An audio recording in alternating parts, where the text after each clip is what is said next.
Do you like pain? More pain? Or maybe someone above you? Or Sirus sitting on your face? Again and again.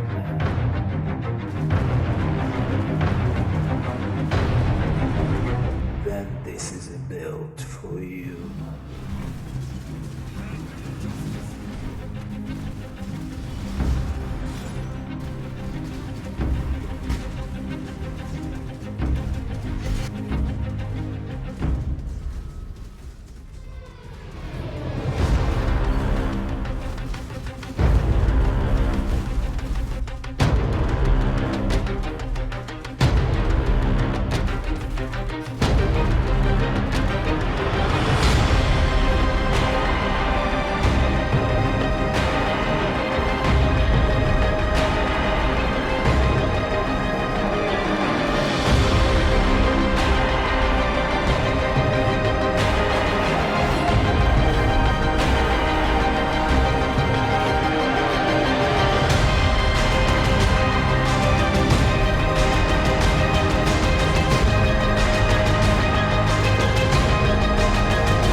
Greetings Exile, and welcome to the new video guide about probably the cheapest Transcendence setup. It's Juggernaut, it's Elemental Heat, and it's very cheap and effective. Playing this build since the third week of the league, at the time it cost me about 1000 C. At the moment it can be a bit more expensive because many videos came out, but I think my current setup is worth 1400 chaos, not more than that. It's Juggernaut. Why Juggernaut? Because it's accuracy, attack speed, and a great bunch of endurance charges. We pick Undeniable for accuracy and attack speed, Unbreakable for life regeneration and reducing damage taken, and Unflinching and Unrelenting to gain endurance charges and gain buffs for additional physical damage reduction and reducing elemental damage taken while at maximum endurance charges. What is Transcendence?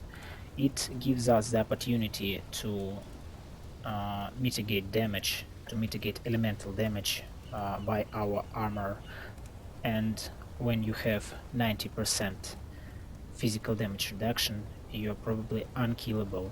The only damage that can kill you is elemental damage over time, though we can use a flask that removes burning on use. We have two Replica Dreamfeathers to have our attack damage per armor. We don't need high damage swords because we use Elemental Heat. It doesn't matter how much physical damage you have on them. We only need attack speed. These ones cost me, I think, 2 or 3 C. We have the new helmet, Crest of Desire, because of the quality of socketed gems, and in combination with Divergent Determination. I'll talk about it later. We use 2 Calm's Way, corrupted with Discipline increased our effect. It cost me about 20 C each, and it gives us a lot more energy shield, I think about 200. We use the new amulet Willow Gift to get dexterity and additional evasion rating from 45 buff, and also a great amount of attack speed. For the belt, the best choice is Torrent's Reclamation. It gives us increased energy shield recovery rate, attack speed and cooldown recovery rate for our Warcry buffs. 3-step assault is the best choice for the boots. You can have Death's Door with +1 to maximum endurance charges and bleeding immunity, but there is no physical damage source that can cause such bleeding that can kill you except the Sirus beam. On the other hand, I got damage from Sirus from his beam, and the bleeding was equal to my energy shield regeneration, about 1000 per second. 3-step assault gives us dexterity, increased evasion rating during onslaught, and +1 to maximum endurance charges when it's corrupted. For the gloves, just rare with energy shield, attack speed, and some res. For the flasks, we have Jade Flask with 1 charge when you are hit and increased armor, Stimpnet Flask with 1 charge when you are hit and increased evasion rating, and the Silver Flask with 1 charge when you are hit by an enemy and freeze immunity. 2 other flasks are not a must. You can choose any. You can use Cinder Swallow Urn. You can use Wise Oak if your res are equal.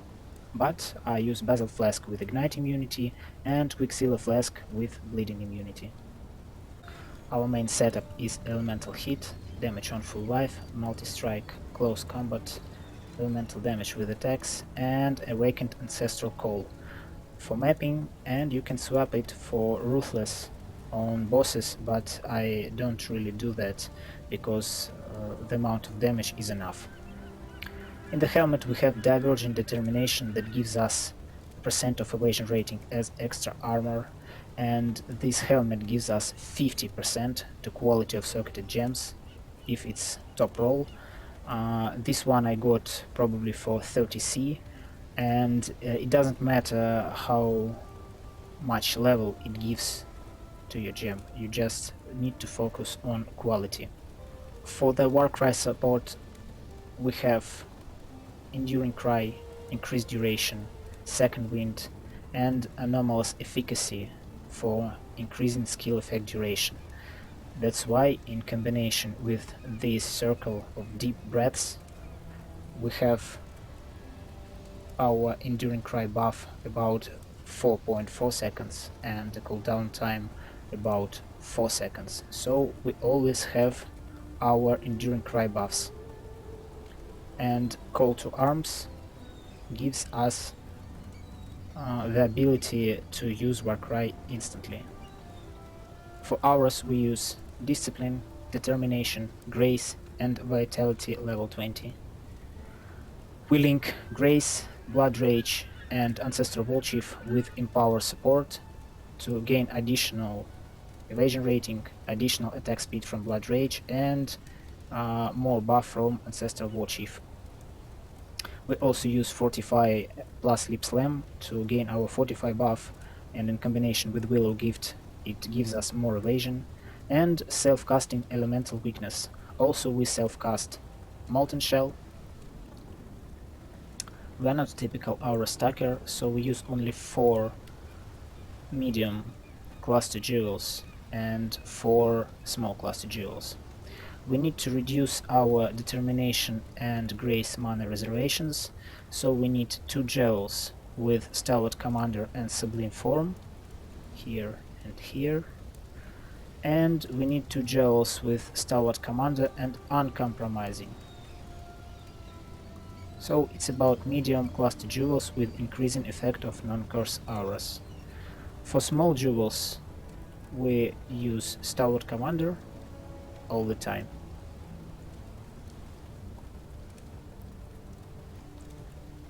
Small nodes can be any kind. You can cap dexterity and your resistances. We need a lot of dexterity to maintain our Grace and Blood Rage, so we gain it from our 3-step assault, Willow Gift, and our jewels. We stack endurance charges all over the tree and use some major nodes. Chaos Inoculation for Chaos immunity. We use Elemental Equilibrium to get a minus 50 resistance to any element because we use elemental hit with all 3 elements. We use elemental overload, Zealot's Oath to have our energy shield regeneration, and we have about 1000 energy shield regenerated per second because of our endurance charge buff and vitality. We use Call to Arms for instant Warcry using, and Iron Reflexes to convert all evasion rating to armor.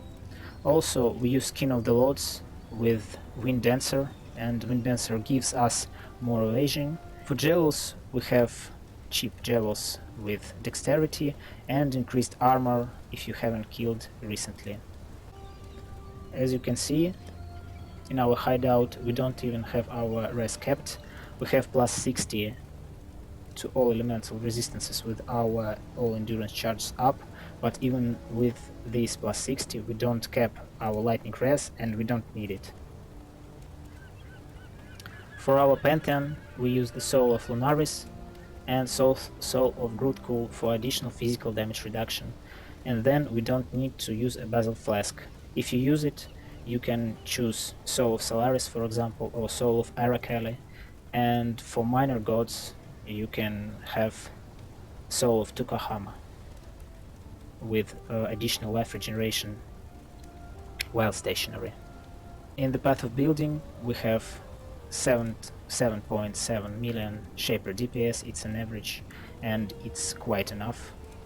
I also use Watcher's Eye to have additional physical damage reduction while affected by determination, but it's not necessary. You can use another Abyss Jewel with Dex and increase armor. We have Transcendence from our Timeless Jewel, Militant Faith, with mod of High Templar Maxarius. This one I got for 5C and it's really trash. You can have more expensive ones with more significant buffs, for example the effect of your auras. The path of building doesn't provide us the effect of Divergent determination, so we need to include this to our calculations. And how do we do this? I made it on the belt, and as you can see here I've entered plus 46,000 to armor. How did I do this? I unallocated Iron Reflexes, and here we see our evasion rating.